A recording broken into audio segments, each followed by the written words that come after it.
This is Cultured Hollywood for Smart People for Tuesday, June 4th, 2019. I'm Nico. I'm your host, talking movies, television, music, and so much more in a way that smart people can enjoy them. On a very sad day for this podcast. Really, it's a sad day if you're a fan of popular culture, if you're a fan of television, a fan of television game shows. Really, it's just a sad day to be a fan of America. And American excellence. If you believe that this country was founded to produce the best and brightest the world has to offer, today's not a great day for you. You know? What happened last night may have challenged those preconceptions about the United States. And I'm not happy about it. I'm still in mourning, I got to be honest with you. We're going to spend way too much time talking about James Holzhauer today. The former champion on a little television program called Jeopardy. Many thought he was the greatest to ever play the game of Jeopardy. And most, including myself, assumed that he would one day break Ken Jennings' seemingly untoppable record of $2.5 million earned. That's what we had been chasing for the last 2 months. That's what all of the advertisements suggested was going to happen. This was Chasing Ken. Hashtag Chasing Ken. According to the social media department of Sony Pictures Television. And like most chases, like most people aspiring for excellence, they often fall short. And that's what happened to James Holzhauer yesterday. Jeopardy James, as they're calling him. His streak has come to an end after 33 games played. 32 wins, 33 games. I spoke about him a few weeks ago on this podcast. The statistics are just astounding. $2.4 million earned over 32 consecutive games. That is by far and away the highest per game average in the history of the show. $75,000 per day. That's what James was making on each episode of Jeopardy. To put that into context for you, before James began his run in late March, the single day Jeopardy record was $77,000. It took 38 seasons for someone to earn $77,000. James beat that record 16 times. He owns the 16 highest scores in the history of Jeopardy and 23 of the top 27 scores. At one point, he was averaging the previous record of $77,000 per day. Astounding. However, he comes up just short, and that's what adds a little bit of salt to the wound. That's what makes this sting so much harder. He was but $60,000 away from breaking Ken Jennings' money record. Ken Jennings, of course, the great Jeopardy champion, played in 2004, 74 consecutive victories, and $2.5 million earned over those games.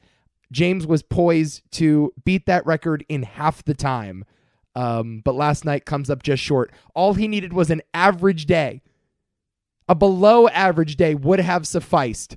Last night was the night he was going to break the record, but he fumbled at the goal line. Much like the Seattle Seahawks threw a pick at the 1-yard line in the Super Bowl. This really hurt.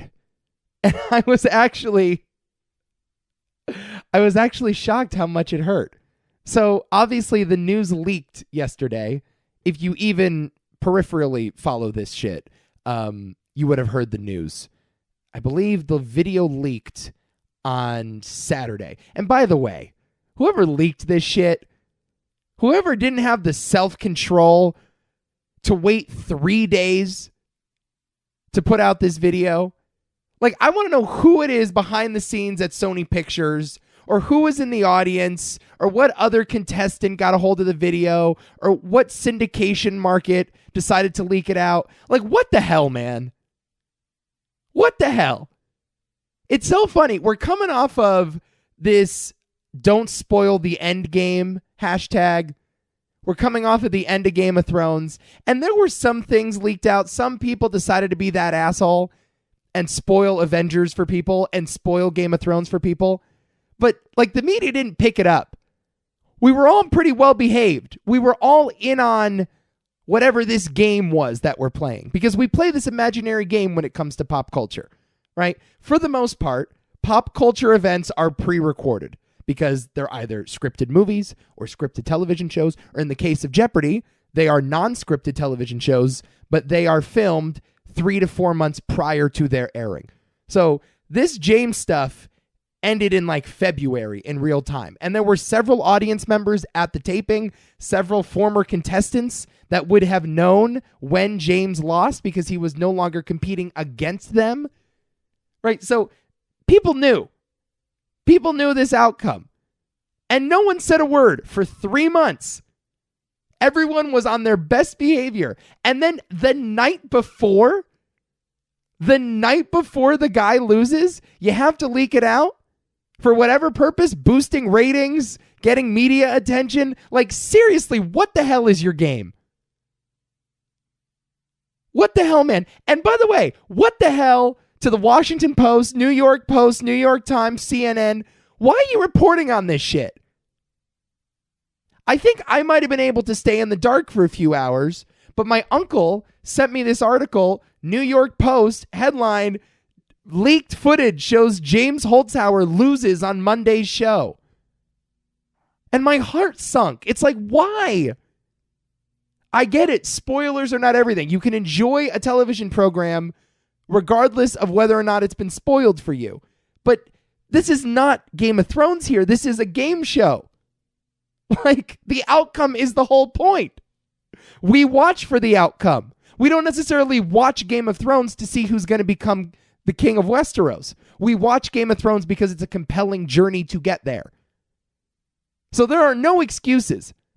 Of the 3 major pop culture events of the last 3 months, Game of Thrones finale, Avengers Endgame, Jeopardy. This is by far and away the most egregious spoiler. By far and away. And it's also the one that got the most widespread acclaim. It is indefensible. Fuck you if you were the guy that leaked that video. Anyway. Like, even if it was like a member of the Jeopardy staff. Like, even if it was them. Have your ratings not seen enough of a boost? Like, has this guy not revitalized your show for 5 years to come already? Like, seriously, what the hell is your problem? The ratings are higher than they've ever been. I believe the finale, or I should say the end of James's run last night, was the highest rating they had seen in 14 years. Daytime television. You're the number 1 show in daytime. You need more money? You need more ad dollars? Come on, bro. Anyway, so the news was leaked to me on Sunday night, the night before the show aired. And I don't think I'm exaggerating when I say my heart sunk. It's what happened. It was this feeling of utter defeat. Like nothing I had ever experienced before. You know, it was like the Jets had just been eliminated from the playoffs. That's what this was. And I didn't quite realize what that feeling was going to be like until it happened. Because I was talking to my friend Michael, who's also an avid Jeopardy fan, and of course, an avid James Holzhauer fan, and he felt the same way. He's like, this killed my day. It actually killed my day hearing this news. You know, it's as if your team had just lost in the Super Bowl. And since I have no experience with that sensation, you know, this one really hit me like a wrecking ball. And I think it speaks to the incredible achievement that this man just pulled off. He got America invested, nay, emotionally invested in the outcome of a game show. And that's just staggering. I never thought I'd see the day, but I just did. America is talking about the outcome of a half-hour daytime quiz show. What? And I will say this, by the way. And I don't mean to get sentimental, but I will get sentimental, so forgive me. It's my damn podcast. If I want to cry about a game show, I'll do it. God damn it. I've been in love with game shows since about the age of 8. Like, in love with game shows. It was my first obsession. It's the first thing as a young person that I did a deep dive into. You know, for about 3 years, all I watched on television were daytime game shows. Like, it's what I looked forward to when I stayed home from school. If I was taking a sick day, it's what I looked forward to in the summertime. I'd be able to sit in front of the TV, watch episodes of Price is Right, episodes of Family Feud, and episodes of Wheel of Fortune and Jeopardy. You know, I was doing the math on this, and I could be wrong. I think in terms of total hours spent watching original episodes of something, I don't think any show comes close to Jeopardy in my life. I think it's the show that I have spent the most hours watching. You know, the only other candidates, I guess, are Seinfeld, but I watched a lot of reruns of Seinfeld. Perhaps like SpongeBob, because I watched a lot of SpongeBob as a kid, and I don't think I watch that much television now. Or like another game show, Family Feud, something like that. I don't think anything comes close, though. I'm pretty sure it's Jeopardy. I'm pretty sure that's the television show I've spent the most time with. And so Alex Trebek and that game are near and dear to my heart, very near and dear. And, you know, I'm going to be very upset when that's all gone soon. But this run, this historic run, turned my first passion into water cooler talk. Like, that's what James Holzhauer pulled off. When I was 10 years old, I told my parents I want to be a game show host one day. And to this day, it's still my dream. And although I will most likely never achieve that dream, although it's kind of a lame dream when all the other kids are saying they want to be billionaire CEOs and astronauts. Nico wants to be Steve Harvey. But I said that when I was 10, and I still mean it now when I'm 23. To see that passion become national discourse, to discuss this game with people, and to discuss the strategy and what James should or should not have done. So last night, for example, there's this wager. He loses to this woman, a librarian, go figure, Emma Bodicher, is that her name? I apologize if I'm pronouncing it incorrect. Emma Bodicher takes the lead over James in the daily doubles. He only loses yesterday because of the daily doubles. Emma was a phenomenal player, did not quite match his correct answer total yesterday. James buzzed in more often and got more answers correct, but Emma exploited the daily double categories. She found both daily doubles in the double Jeopardy round, wagered all of her money on the first daily double and a substantial portion of her money on the second daily double, and James could not statistically catch up. So she enters Final Jeopardy in the lead, a lead of about $3,000. James wagers only $1,200, or I believe it's $1,199, which is not enough to pass Emma if she were to wager $0, right? It was not enough to pass her score coming into the final round. So everyone on Twitter, especially some crazy conspiracy theorists, are like, oh, James threw it. He wanted to lose. He wanted to keep Ken's record intact. It was a respect play, yada, yada, yada. Because, of course, these people have not spent as much Jeopardy or spent as much time watching Jeopardy as I have. Because if you were a game show nerd like me, you would recognize that the optimal strategic move, if you find yourself in second place coming into Final Jeopardy, is to wager as close to $0 as you possibly can. Because 99 times out of 100, who's ever in first place going into Final Jeopardy is going to wager most of their money in an effort to beat you. The last thing the first place contestant wants to do is give the correct answer in Final Jeopardy and not wager enough money to win. And that's what Emma did yesterday, because that's what all first place contestants should do in that situation. She had a total of $26,000. She wagered $20,000 of that sum, and that brought her total to $46,000 total. And of course, I'm rounding to the nearest thousand. The point is, if James went all in on the Final Jeopardy question and got that question correct, Emma still would have beat him by $1.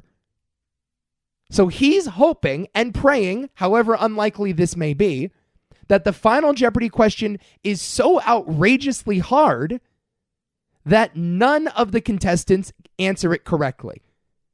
The only way James wins is if Emma gets the question wrong. So you wager as little money as possible. That way, if she gets it wrong and you get it wrong, you win the game. It's a simple strategy. And it's Jeopardy 101. There are blog posts written on this. There are research papers on this. Former contestants, including Ken Jennings, advocate for this strategy.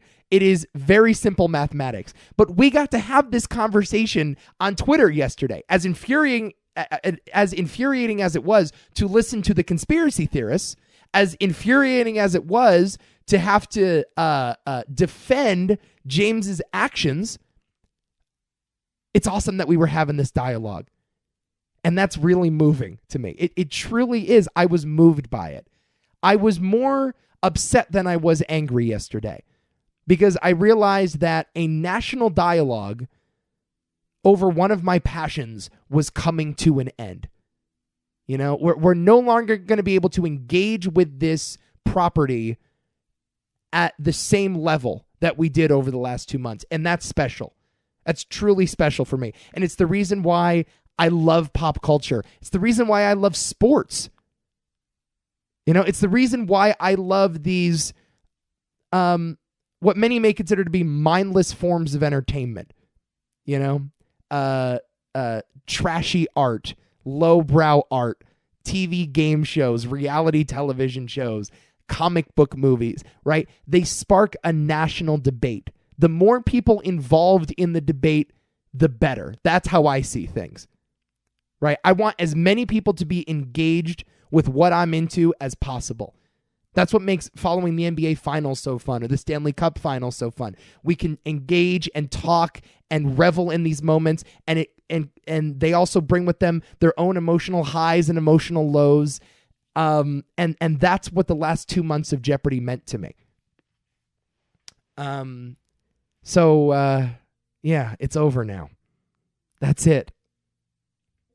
Falls just short of the record.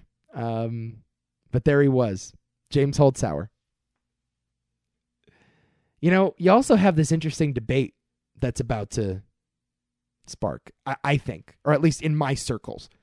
I'm sure most Americans have already forgotten James Holzhauer's name, but we now have a really interesting GOAT conversation, which is always fun to have in the context of sports. And I think it applies perfectly here. Who do you got? James Holzhauer or Ken Jennings? Who's the best Jeopardy contestant of all time? You know, it's an interesting debate, and it's actually similar to debates that we've had in other sports. Like, we have Tiger Woods versus Jack Nicklaus for the best golfer of all time.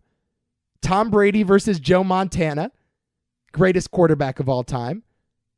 LeBron versus MJ, greatest basketball player of all time. And now James Holzhauer versus Ken Jennings. Who's the GOAT? And I see a lot of similarities, by the way, in each of those debates. You know, I think who you choose, and I'm not sure I've made up my mind yet, your choice says a lot about what you value. So as I see it, you have two basic definitions of greatness. You have achievement and you have raw talent. And whichever one you value more dictates who the GOAT is. So achievement is easy to pin down. How many championships does he have? What is his record in those championship games? What is his all-time wins record? Did he perform big in big games? Who has the records?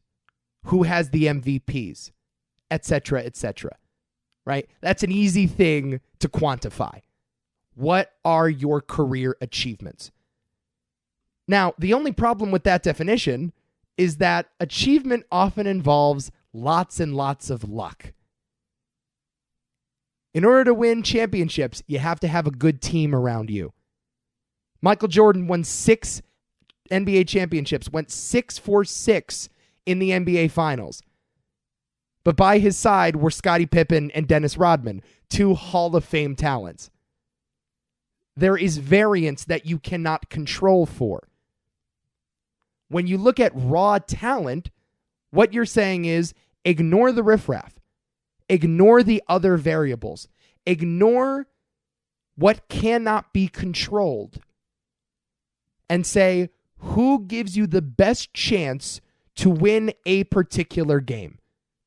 Right? So Tiger Woods, for 11 years, didn't win a major because his wife drove him off the side of the road with a golf club. Right? That is an extraneous situation. Everyone agrees that Tiger at his peak is a better golfer than Jack Nicklaus. Everyone agrees that if you needed a golfer to win a particular tournament in the peak of their career, you take Tiger over Jack. He's the most naturally gifted golfer of all time. If you break things down statistically and analytically, the numbers will lead you to that same conclusion. But Jack Nicklaus was more consistent, the longevity was greater, and he has more majors than Tiger Woods. Raw talent versus achievement. We now have a similar debate when it comes to Jeopardy. Ken Jennings is Michael Jordan. Ken Jennings is Tom Brady. Ken Jennings is Jack Nicklaus. Most consecutive wins, 74. Most money earned in regular play, $2.5 million. He has the more decorated career filled with more achievements. It's over. But on the other side of the debate, James Holzhauer's LeBron James. Many acknowledge that as a raw talent, he's better than Ken. The numbers certainly bore that out. Higher average, higher correct response percentage. I looked at the numbers today. When buzzing in first, James Holzhauer had a 97% success rate. 97% of the time, he got the question correct. Ken Jennings, 92%. Final Jeopardy. This one's a fun one. 33 Final Jeopardy clues given. 32 correct responses for James Holzhauer. That's a 97% success rate. Ken Jennings, after 33 games, only had 22 correct responses. That's a 67% success rate. James Newmore, he buzzed in with incorrect answers less frequently. And this is a massive factor. He gambled more wisely. His wagers in Double Jeopardy and Final Jeopardy were more strategic, more optimal for his skill set. Ken was betting $1,000, $2,000, $3,000 at a time. James often went all in because he had the numbers to back it up. So this is now a fascinating debate. It's an awesome debate. One, in their prime, at their peak, is the better raw talent. But Ken has the records, and achievement means something. And it speaks to his achievement that James was not even able to come close to 74 consecutive wins. It's truly, it's unbelievable what Ken was able to do. And he is the big winner in all of this. You know, we are all reminded how impressive his run was. And he didn't have the luxury of James's statistical knowledge, right? Like, James came around in an era. I can't believe I'm talking about Jeopardy in terms of eras, but James came around in an era where contestants were way more likely to gamble large sums of money. The average wager has gone up year to year. There were contestants like, who was that guy's name? Austin Rogers? Yes, Austin Rogers. Remember that dude? He was like the original James. He was making crazy wagers, and he went on a long streak and earned large sums of money per show. That dude was making large wagers before it was cool. So Jeopardy contestants have realized, oh yeah, I should exploit these daily doubles. I shouldn't pass up the opportunity. Ken didn't play with that knowledge. You know, it's like if Jordan played in the era of the 3-point shot, what would his game look like? If Joe Montana played in the era of more strict rules that benefited the quarterback in a more offensive league, what would his game look like? So there are all these interesting angles. I am thrilled that we're having the conversation. I can't wait to have this conversation for months and months to come. And there's also, unlike those other 3 debates that I just gave you, there's also an interesting wild card, which is that Brad Rutter, who is the highest earning contestant in the history of Jeopardy, if you include non-regular play, like the Tournament of Champions, etc., has never lost to any Jeopardy contestant ever. He only lost to Watson, the supercomputer. Brad Rutter, his original run was in an era where the rules were if you won 5 games in a row, you were off. There's a 5-game maximum for how many times you're allowed to come back. So he won all 5 games, came back for a Tournament of Champions, beat Ken Jennings in that Tournament of Champions, and then they played each other again, and he beat him again.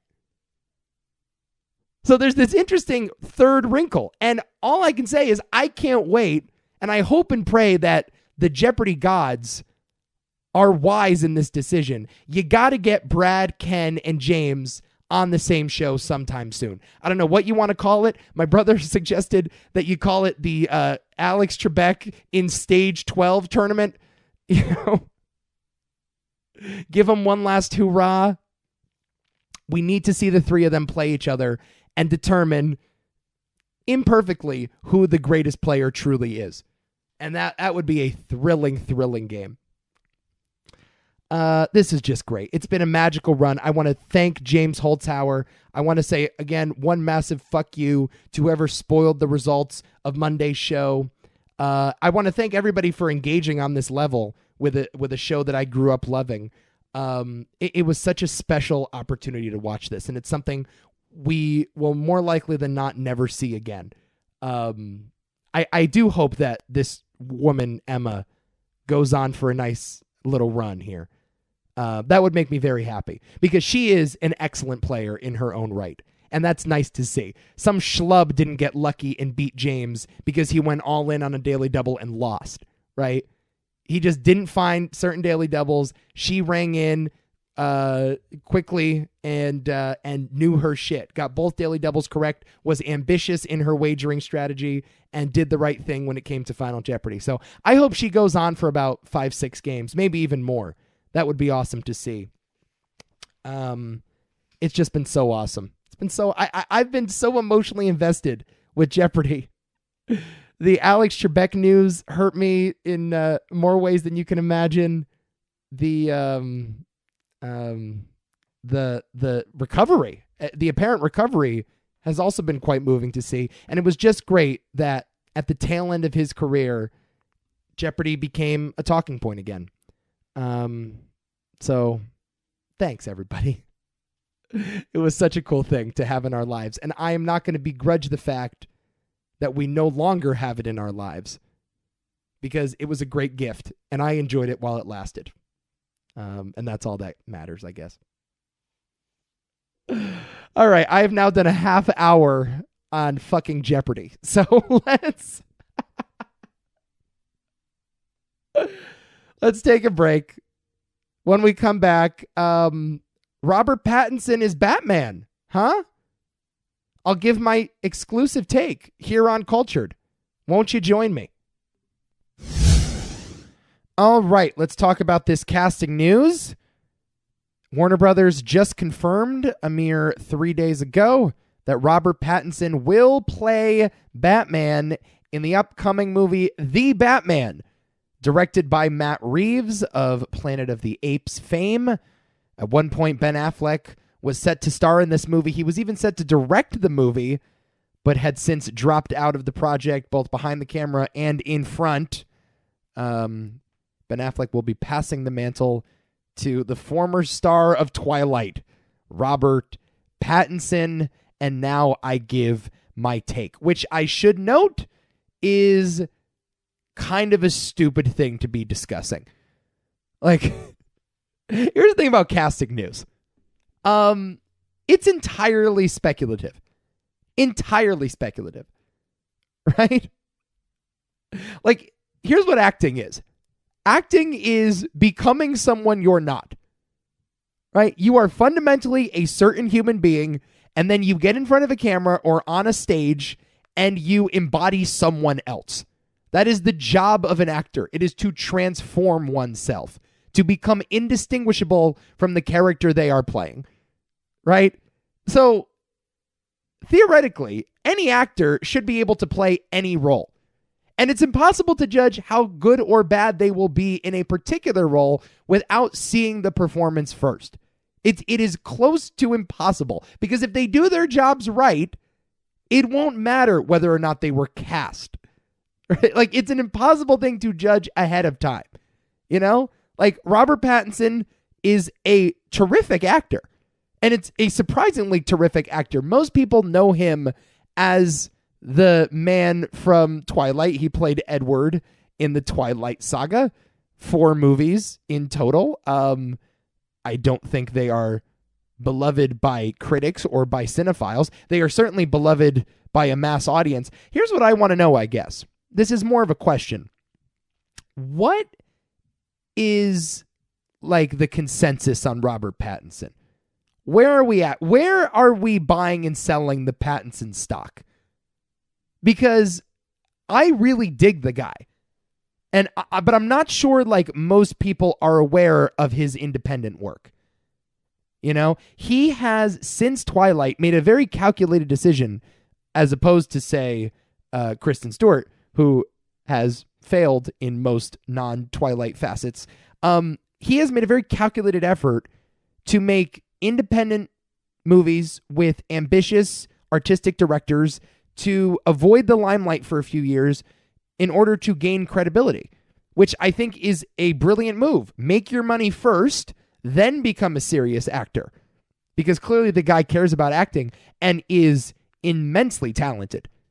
Immensely talented. He made a movie a couple years ago called Good Time, which I have spoken about glowingly on this podcast and others. One of my favorite movies of 2017. He plays the lead. He's terrific. He was also in a movie from 2016 called The Lost City of Z, and a David Cronenberg movie called Maps to the Stars back in 2014. I love him in all 3. He's an interesting performer, this guy. He's like a very idiosyncratic, gritty, sometimes neurotic actor. And his presence is so fascinating. And he's, like, remarkably different in each of those movies, too. He just made a movie this year called High Life. Claire Denis, a French woman, helmed that movie. It came out, I think, last year. Debuted at Sundance, I think. From what I understand, the movie is quite good, and he is quite good in it. I want to know if word has traveled back to the masses. Like, are you hearing this for the first time? Are you just now getting word on the Pattinson? Or is this like a well-known thing? Because I feel like the reaction on social media, and I know that is not indicative of everyday human beings.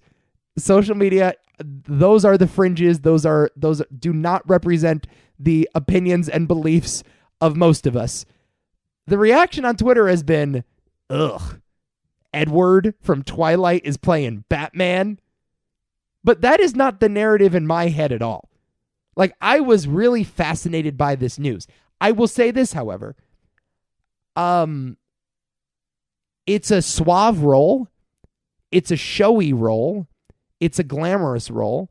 The role of Bruce Wayne tends to be unforgiving when it comes to quirky, idiosyncratic actors. Let's say that. Christian Bale was perfect for that role, not because he's a great method actor, but because he's also a great movie star. That's the difference. He can be suave and sexy and charismatic. He can command a room. That's the key to Bruce Wayne. He must be an attractive billionaire that women want to be with. And the alter ego of Batman is when he gets down in the ditches. That's when he gets muddy. That's when he gets blood on his hands. So I see Robert Pattinson, and I can't believe it. I'm sounding more and more like Adam Hall as I say this. This is something that Adam Hall has advocated for time and time again. That the alter ego is a distinct character from the regular ego. Like Bruce Wayne, Batman, two different characters. Peter Parker and Spider-Man, two different characters. I don't always buy that line of thinking, but I appreciate it when it comes to Christian Bale. That's a guy who can do both. I'm not sure Robert Pattinson can do both. I think he's a fascinating character actor. I think he makes a lot of interesting choices when he's relegated to the fringes. He's the lead in Good Time, but he's not like a traditional lead. The dude plays a drug addict who's having a nightmarish night in the middle of New York City. That's the stuff. I consider him, put it this way. To me, he is less Clark Gable and more Robert De Niro. But I don't think Robert De Niro could have ever played Batman. At least it would have been distracting. I should say Robert De Niro could not have been Bruce Wayne. That would have been distracting. So look, I am optimistic because I respect Robert Pattinson as an actor. I do not understand any of the criticism that has been lobbied toward him on social media. But then again, I never understand the criticism lobbed towards anyone on social media. I think this is good news. And I'm sure he read for the part. He'll be totally fine. I think he will be totally fine in the part. And I'm actually looking forward to this movie. Although I am not looking forward to another Batman origin story. I am not looking forward to another scene when the Waynes are murdered outside of a theater. It's just, I've had it, man. I've had enough. Also, by the way, everybody attacking Robert Pattinson on Twitter, y'all were the same motherfuckers that defended Ben Affleck after Batman v Superman. That movie kind of sucks, but that Ben Affleck, damn good Batman. Nah, bro. There's some revisionist history going on. I think there's been enough time where I can safely say Ben Affleck, not a good Batman, because Ben Affleck, not a good actor. Sorry to all the Affleck heads out there. That's good news. Next on the docket. Oh. Okay, I'm not sure this is a media story, or I'm not sure it's a pop culture story. It's definitely a media story. iTunes, that old institution, is coming to an end at the Apple Corporation. Apple will be removing iTunes from all of its operating systems. You will no longer see the iTunes store on your iPhones, your iPads, not on your desktops. This marks the end of iTunes, at least in name. Apple will, of course, be replacing the iTunes Store with 3 standalone apps. They include the podcast app, a music app and a television app. So you will still be able to rent movies and buy songs through the Apple platform. It just won't be called iTunes anymore. And this is a monumental shift. I kind of felt old when I heard this. It was one of those things, I don't get it often, but it made me feel old when I heard that iTunes had run its course. It is important to know, iTunes was the thing back in the early 2000s. And I'm not sure, I don't know, if you're 13 to 16 years old and you listen to this podcast, chances are you grew up in a world without iTunes. You always had an iPhone. You knew what the App Store was, but you streamed your music on Spotify or more likely YouTube. But back in the day, people were willing to buy standalone singles for $1. That was a common thing. It's simply not a thing anymore with the advent of streaming. But it used to be, I want this song. I like this new song by the Black Eyed Peas. I'm going to spend $1. I'm going to download it and own it forever. And it was your digital CD collection, essentially. That's what iTunes represented. As a matter of fact, when I first got iTunes was that 2003? My first iPod, yeah. Didn't I? Hold on. Let me see if I still have it over here. Here it is. In my drawer. My original iPod Nano. What is this? Second generation? This has a copyright of 2005. Okay, I got this in 2005. I was 10 years old. I got an iPod Nano. My mind was blown. I could not believe that 2,000 songs could fit on that small device. I swear to God. I used to walk around with a Walkman. I was a walking man with a Walkman. And I listened to CDs. I had a CD collection. Now, granted, those CDs were like Stevie Wonder Greatest Hits and Kelly Clarkson Breakaway. Because I was a loser at age 10. But what I used to do, and man, those of a younger generation, your minds will be blown. I used to take those CDs, insert them into my CD-ROM slot on my desktop computer. I would burn the CD to iTunes, and then I would put those songs on my iPod. So there was an extra step. I didn't purchase the songs from the iTunes library at first. I burned the CD and converted them. So if the CDs had scratches on them, which many times they did, you would hear the scratches on the MP3 file because it was taken directly from the CD. So there were many. I'm listening to Kool and the Gang. I don't know what CDs I had when I was a kid. Let's say American Idol greatest hits from season 5.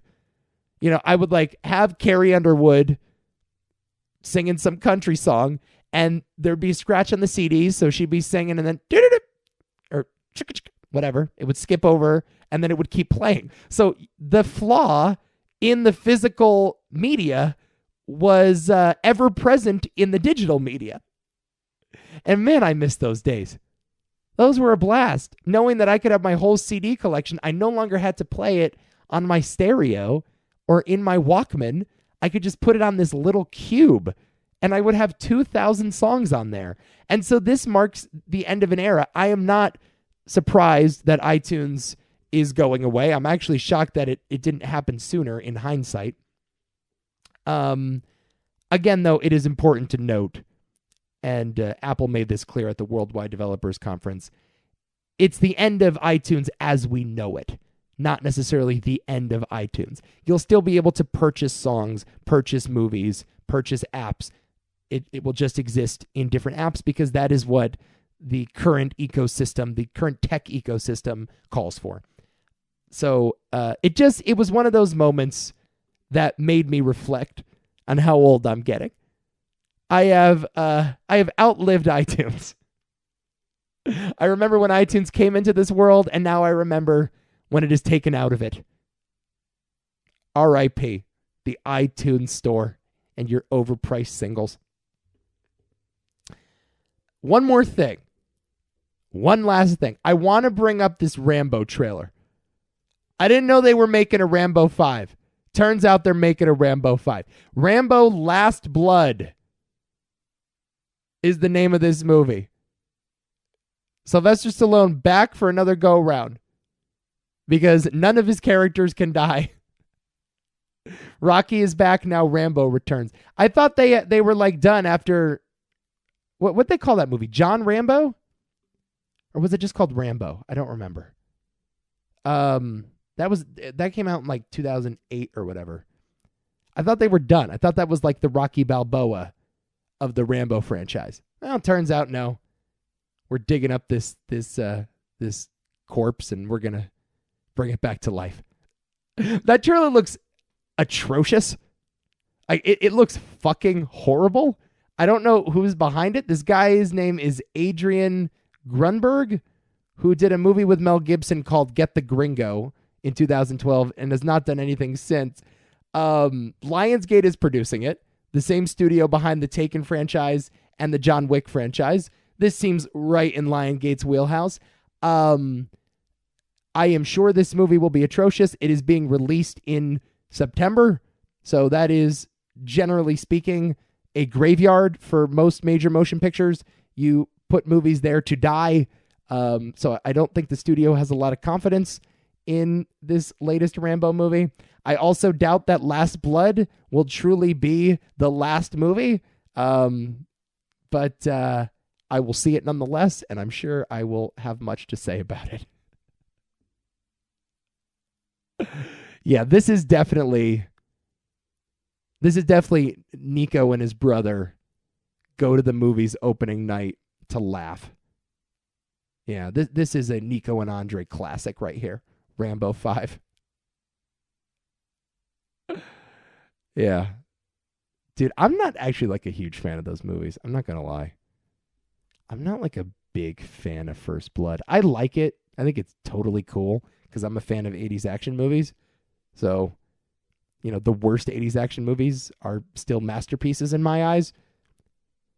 Just not, I don't know. I was a little bored when I saw that for the first time. It's a little, I don't know. Rambo Last Blood, coming soon to a cinema near you. All right, I think that is going to do it for another edition of Cultured. Again, James Holzhauer, Godspeed, my friend. Thanks so much for the fun. It was a great ride.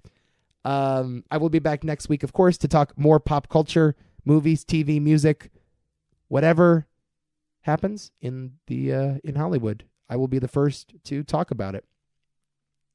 So please subscribe on the website at TMT_media on Twitter, at Too Many Thoughts Media on Instagram, and of course that site yet again, tmt.media or toomanythoughtsmedia.com. You can find each and every one of my podcasts, including The Nico Show, 2 Cents Radio, The Movie Hall of Fame, Why Is This a Thing? More pop culture goodness than your heart can take. But please do give us a subscription and a review on iTunes. Oh, oops. Too soon. Give us a review on the new Apple Podcast app. Available on wherever you get your podcasts. You can find Cultured and the rest of our shows. It means a lot to us. Thank you so much for your continued support, and I will be back next week, assuming that you will be too, right? Because you know what happens then? Well, then, and only then, do we get cultured. See ya.